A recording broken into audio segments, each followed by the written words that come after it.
Let's look at number 5. So we can see we have 1, 2, 3, 4 sides. Okay, b plus 1, b minus 1, 2b, and b plus 3. So this is a quadrilateral, four-sided closed figure, right? All right. Now notice this time I didn't use parentheses, and you can see it's a little bit more confusing to know which the sides are. But if you look over here, b plus 1, that's the first side, right? b minus 1 is the second side.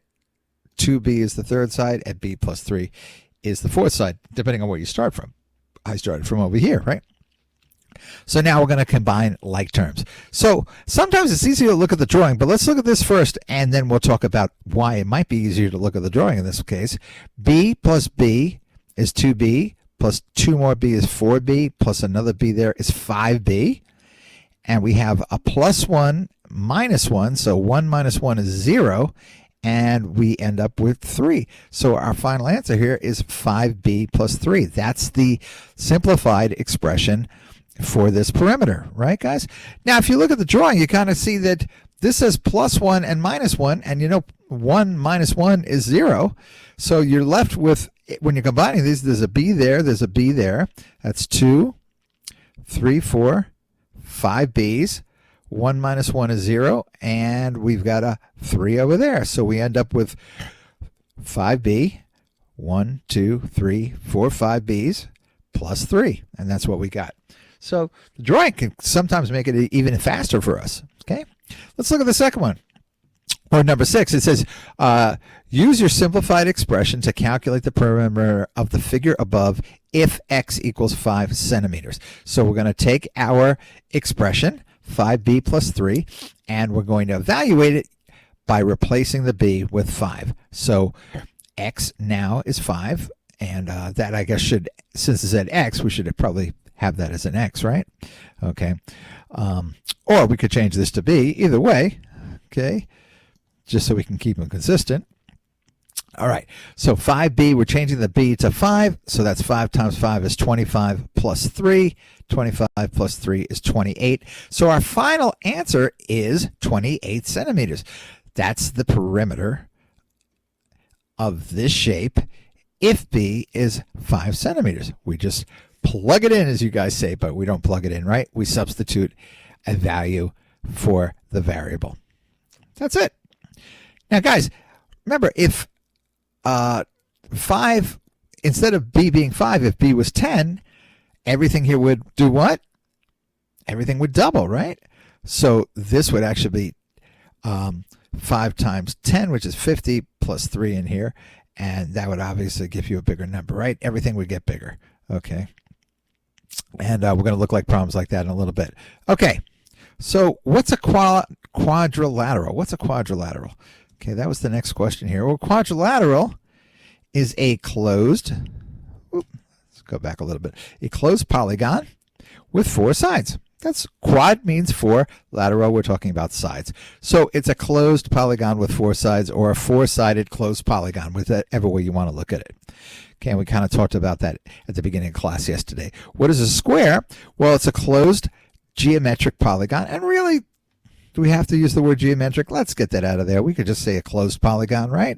With 4 sides, but those sides are all the same measure. So it's 4 sides of equal measure, and you got to go a little bit further when you're describing these polygons and their shapes and everything.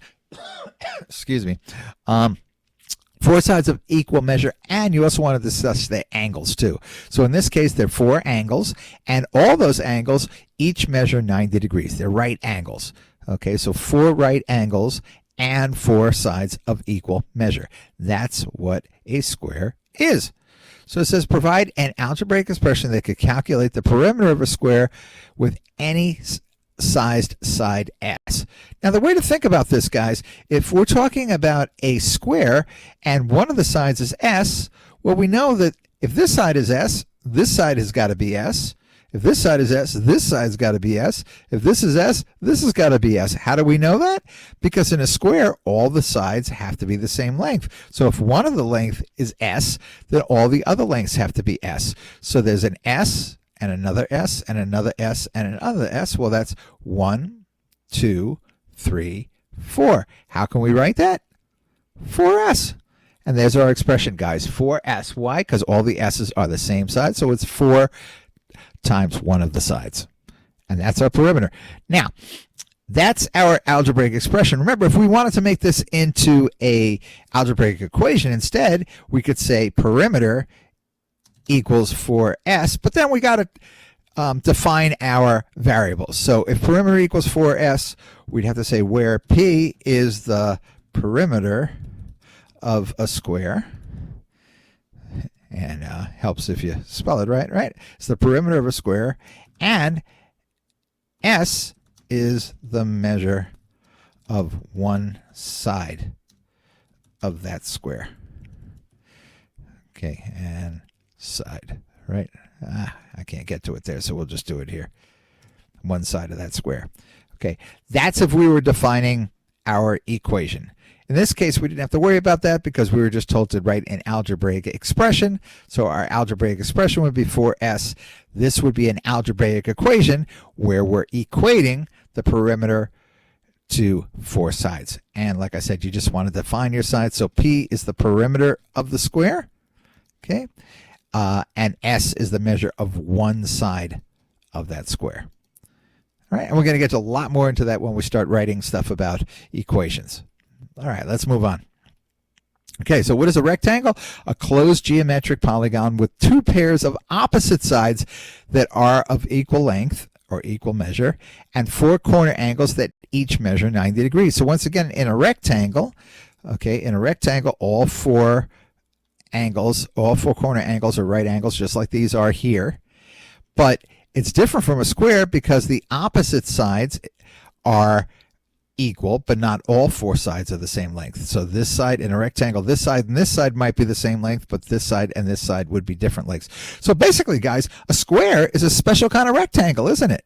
It's a special kind of rectangle because in this particular rectangle, all 4 sides are equal. Okay, in a regular rectangle, 2 pairs of opposite sides are equal. So a square is basically a very special kind of rectangle. All right. So next it says provide an algebraic expression that could calculate the perimeter of a rectangle with any length L and any width W. Well, we know there's in a rectangle there are 2 lengths, 2 long sides, and 2 widths, right? So really it's L plus L. Those are the 2 lengths plus 2 widths, right? But instead, you know, mathematicians are lazy. I got 2 L's. L plus L is the same as 2L. W plus W is the same as 2W. So let's simplify that expression to just 2L plus 2W. And once again, if we wanted to make it into an algebraic equation, we could just add perimeter equals, and we'd have to say perimeter of a rectangle. Okay, perimeter of a rectangle, of course, equals 2L plus W, but we just were asked for an algebraic expression. Next one, we're asked to find the perimeter of this trapezoid below. So I wrote down all the sides here, but let's look at it a different way. Let's actually look at the drawing. Okay, I did write down the expression over here, so if you want to use that, you can. I'm going to look over here. Let's see. We got 4K and 5K. And if we look around here, we got no more Ks. So that's 9K altogether. And we have 3D over here, 3D over here. That's 6D. And we're taking away 1D down here, so that gives us 5D. Do we have any constants? None over here, none over here, none over here. Plus 2 over there. So there we go. We got it all. Okay, we got 9K plus 5D plus 2. And you could get that here too. 4K plus 5K is 9K. 3D minus D is 2D. 2D plus 3D is 5D. And there's the 1, 2. So it's up to you. If you have a drawing, you could use the drawing, or you could write out your expression. And obviously, if you only have an expression, you got to use that.